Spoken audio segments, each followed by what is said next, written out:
Digital Self, presented by Group 4. Hello classmates! We are Group 4.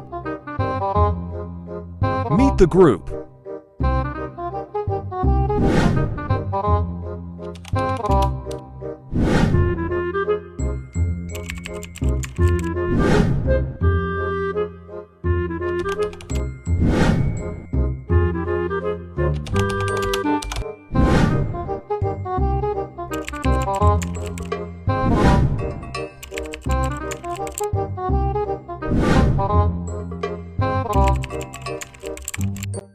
Good day everyone, I am Julito Matuco Jr. and this day, together with the Group 4 members, we are going to tackle about the topic 8, Digital Self. So the learning objectives of the lesson. At the end of the topic, the students will be able to first discuss about online identity and their self in cyberspace, expound selective self-presentation and impression management, and lastly, evaluate the impact of online interactions on the self. So the introduction of the topic. So the term online identity implies that there is a distinction between how people present themselves online and how they do offline. But any split between online and offline identity is narrowing for two reasons. So online identity, are also known as social identity that an internet user establishes in online communities and websites, may also be an actively constructed presentation of oneself. This is associated with users through authentication, which typically requires registration and logging in. So in contrast to the internet of the 90s, people today use social media primarily to communicate with people they know in real-life contexts like home, work, and school. Second, wireless network and portable devices like smartphones and tablets make it easy to access social media as part of the day-to-day life, rather than having to formally log onto the internet, according to Marbe in 2013. So through interaction with other users, an established online identity acquires reputation, which enable the other users to decide whether the identity is worthy of trust. Managing online identities is also important because it provides platforms for people to express their feelings and show different sides of their personalities, helps people to understand more holistically, and helps people to shape people's interpersonal perceptions. This also responds to the questions: who are you in cyberspace? Are you the same person or a bit different? Or some of the fascinating aspects about the internet is the opportunity that it gives people to present themselves in different ways. So like how do you present yourself in social media? Do you post too much personal life, or do you pretend to be someone else online? And so this topic will addresses what you can do to protect your online personality or your personality in online. So the concept of digital self. So the concept of digital self is likewise the self-promising principle of being dependent on the modern day technology. The basic reason why the principle of the digital self is that once you go online as your real identity by the use of your own name and appearance, you have an online presence that can be traced back to you in the real world. Nowadays, in the era of the millennials, is being relied on the technology that is being around in our environment. The use of gadgets, appliances, and other electronic devices are being our daily habit and also being part of our daily routine. As part of this millennial era, where technology, gadgets, and social media are being part of our personal life, especially as used for our education, for communicating to our friends, family, and loved ones, and even for searching for things that suits our daily lives. So in managing our digital self, it is able to use these social media in moderate in order to respect and will be suited with the guidelines of such social media for a friendly use and for environmental friendly to have a great experience and usage. So psychologically speaking, these digital selves can be related in the emotional aspects of a person wherein it is capable to alter one's emotion by irresponsible usage of this social media, as these things are also happening nowadays. Everyone struggles with existential questions such as who am I and who do I want my future self to be? What reason why may be that? The answer is so complex. Identity includes that many relationships people cultivate such as their identity as a child, friend, partner, and parent. It involves external characteristics over which a person has a little or no control, such as height, race, or socio-economic class. Identity also encompasses political opinions, moral attitudes, and religious beliefs, all of which guide the choices one makes on daily basis. So, what is identity?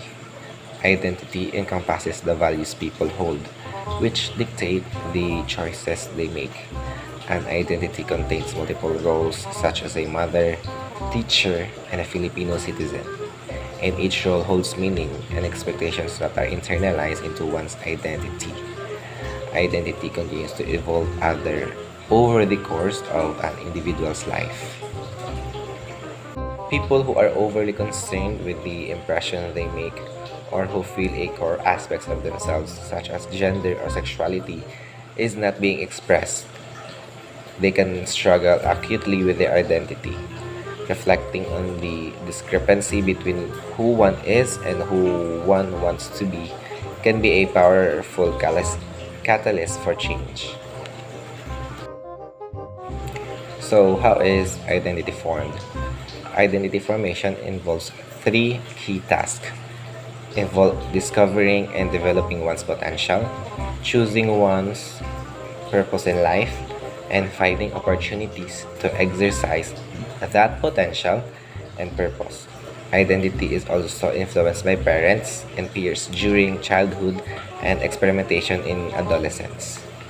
Identity is also formed through experiences, relationships, beliefs, values, and memories that make up a person's subjective sense of self.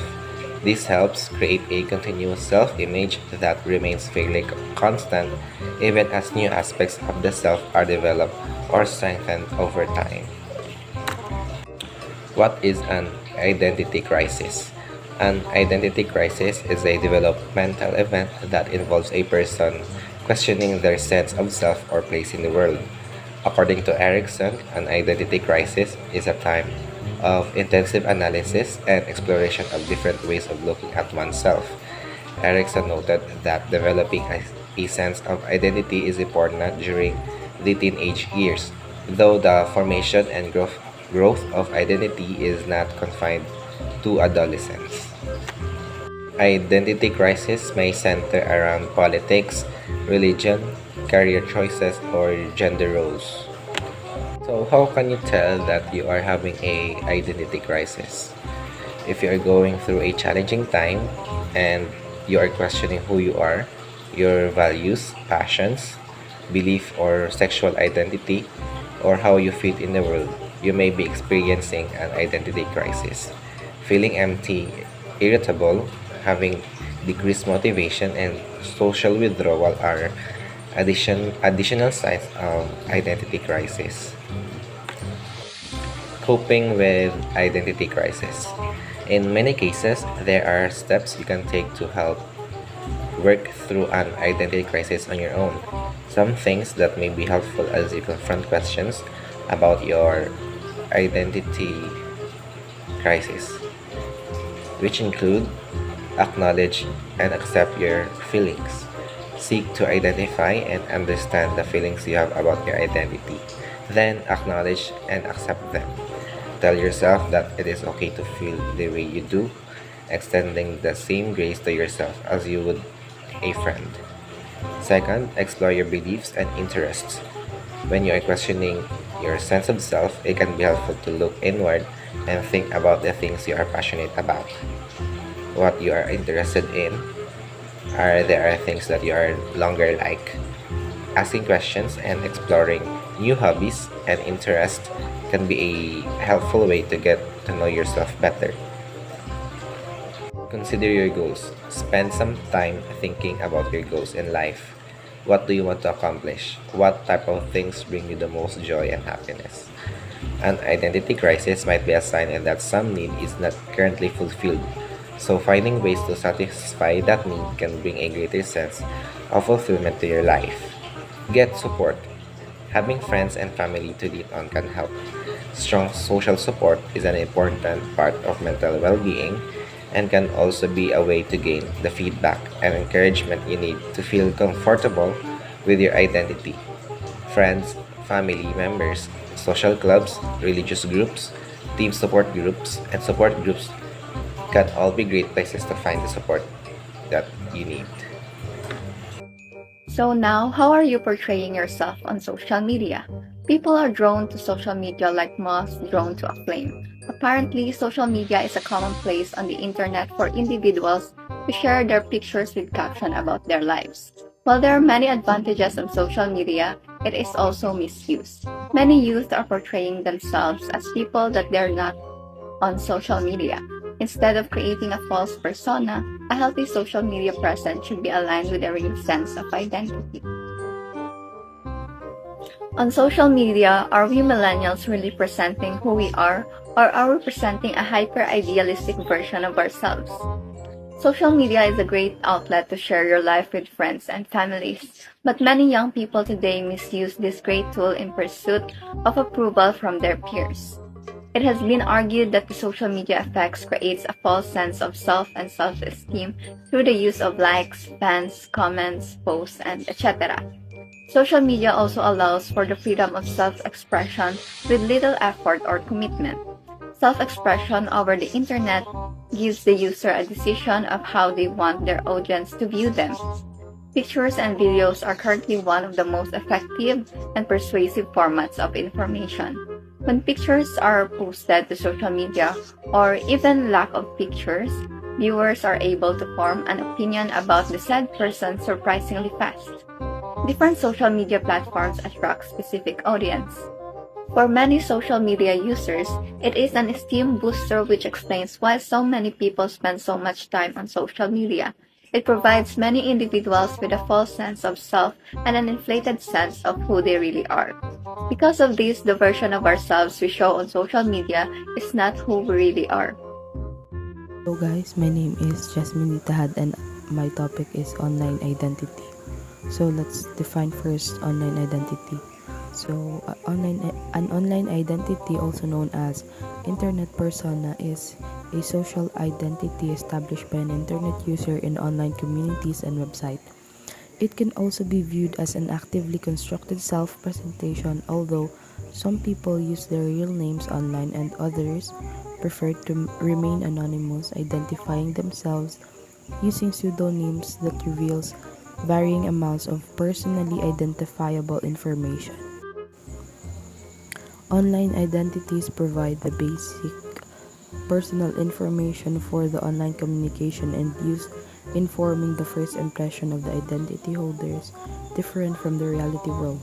Social media platforms allows us to construct a new self, whether it is close to or distant from our real selves. The two main reasons why people are addicted in the online world are anonymity and dramaturgy. So people can create fake profile anonymously online because it would be easier to give one's opinion, especially when the topics are sensitive. Or furthermore, people have multiple identities online.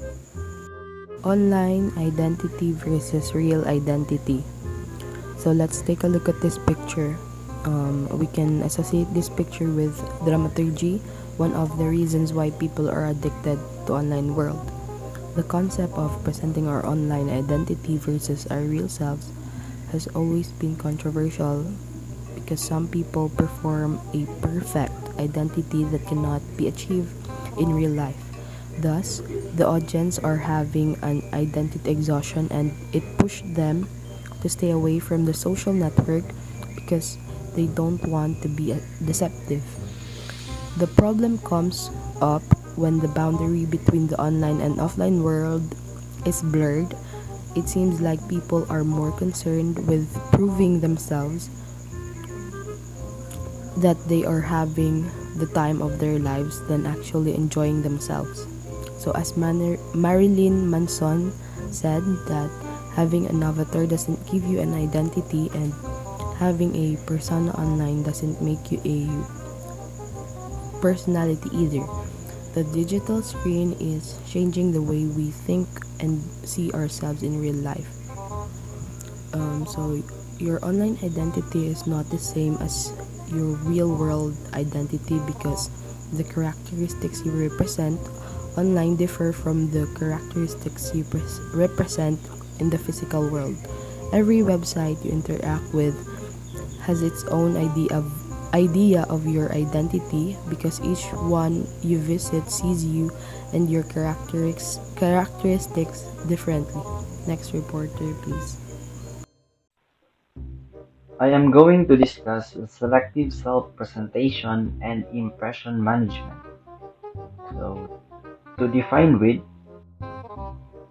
selective self-presentation, it is the process of creating a digital artifact which is carefully chosen representation or expression of one's real world self.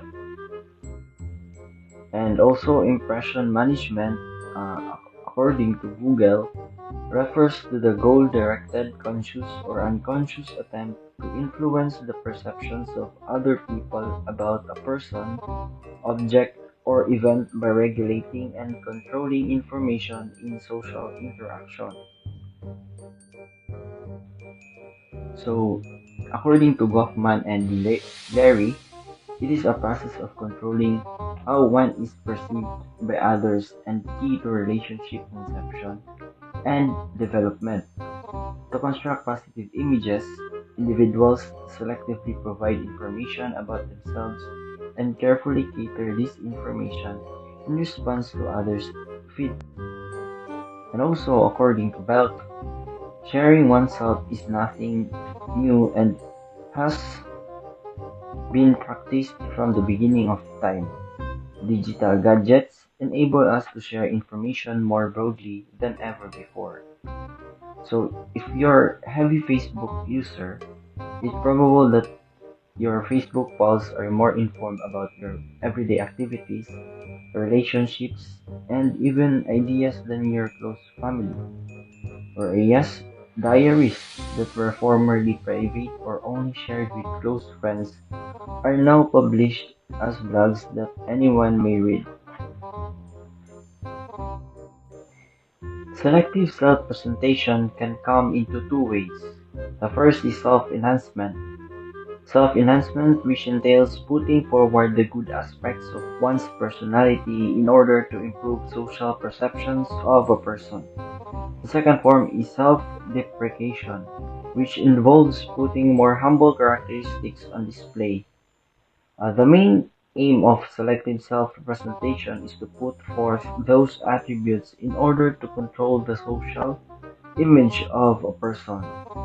In our digital self, where we choose an avatar to represent us. As a result, we should have a filtering system in place for any material we share online, as well as any information we believe in that is shared or posted by others online. Before believing and propagating online material, we should thoroughly examine its validity and veracity. Similarly, we should consider carefully before posting or sharing anything online in order to avoid disagreement, arguments, and cyberbullying, as well as to maintain our connections with people online, gender, and sexuality. Good morning, everyone. I am Pardillo, and I'm going to discuss the impact of online interactions on the self. So, in our society nowadays, we see the internet as an essential tool to carry out our daily activities. The internet has changed the way humans interact. The positive and negative effects of the internet on human interaction will be discussed. Some of the positive aspects include instant access to information and global communication. The negative effects include addiction and large-scale misuse of technology, such as cyberbullying. So what is digital self? The digital self is the persona you use when you're online. Some people maintain one or more online identifiers that are distinct from their real-world selves. Others have a single online self that more or less the same as the one they inhabit in the real world. Cyberspace. Cyberspace is where people like you exchange ideas using computers that are connected to the internet. It is real people communicating with other real people. You can also have fun, but also there is possible that you might get in trouble. Hanging out with people you meet in cyberspace is not the same as being with people you know. They might have bad intentions to you. There are advantages and disadvantages of online interaction on the self. Advantages. It appears that using internet interactions to maintain relationship has become essential. Self-disclosure and self-presentation are encouraged by online communication. Using the internet, we can communicate to our loved ones, friends, families that are away from us to maintain the relationship and to update what happened to your day-to-day and tell them stories. And it is a way of keeping in touch to your loved ones. Self-disclosure involves sharing personal information such as thoughts, goals, dreams, fears, preferences, and experiences. It is an important way to strengthen relationship and build trust. While you're chatting with your friends, this can be your topic and make your conversation alive, and you will not run out of stories if you have a lot of topics. Self-presentation refers to how many people attempt to present themselves to control or shape how others view them. It involves expressing oneself and behaving in ways that create a desired impression. The goal is for one to present themselves the way in which they would like to be thought of by the individual or group they are interacting with.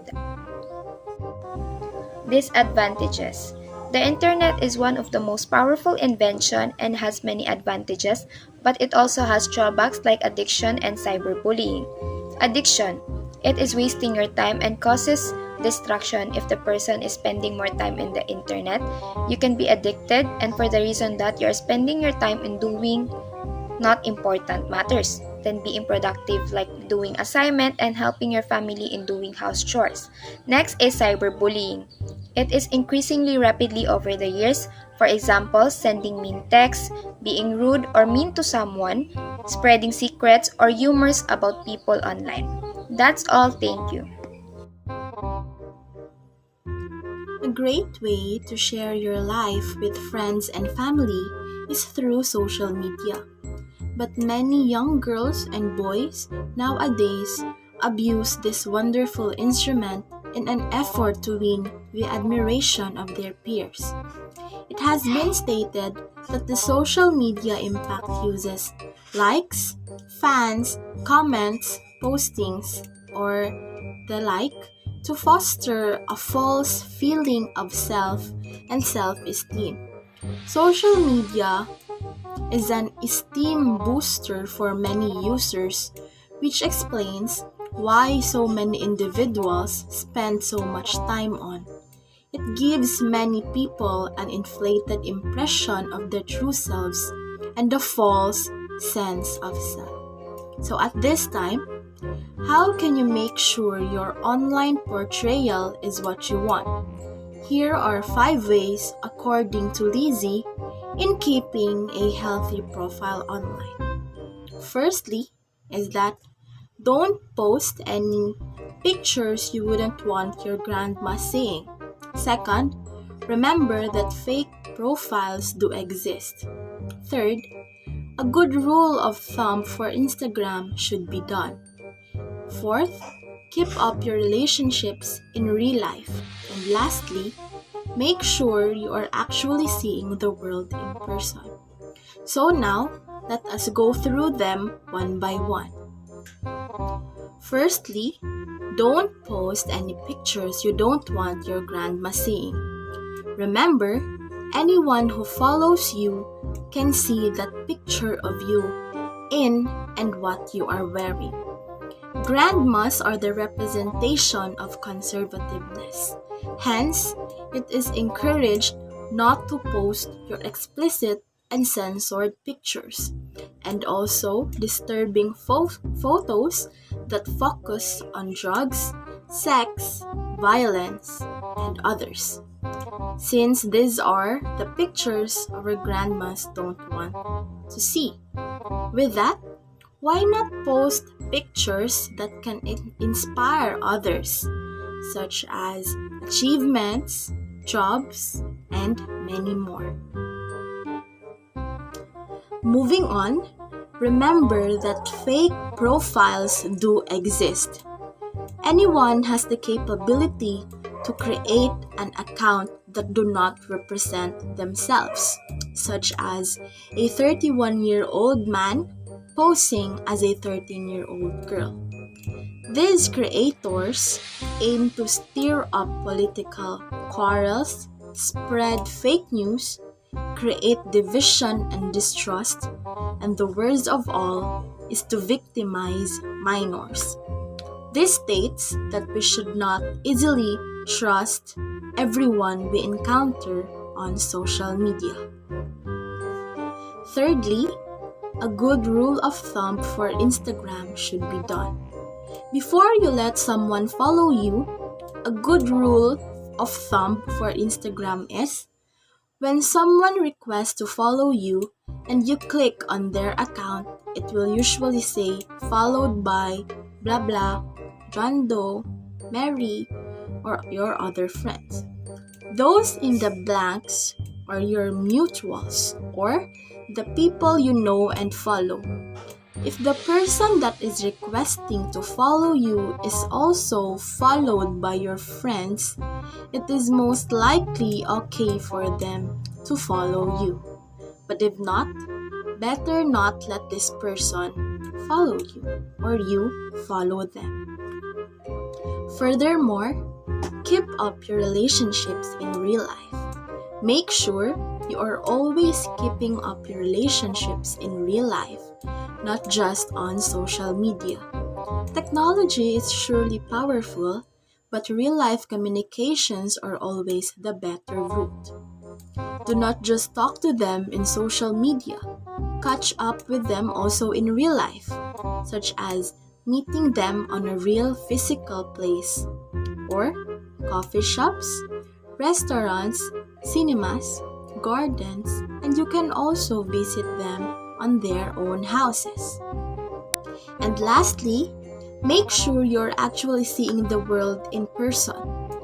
Go be with your friends and family. Go see the world. Leave your phone at home. It will always be there when you come back. Make sure you are actually seeing the world in person, not just through your camera. So, to wrap it up, don't let someone determine who you are or who you will be. Be who you want to be in social media and also the same person in real life.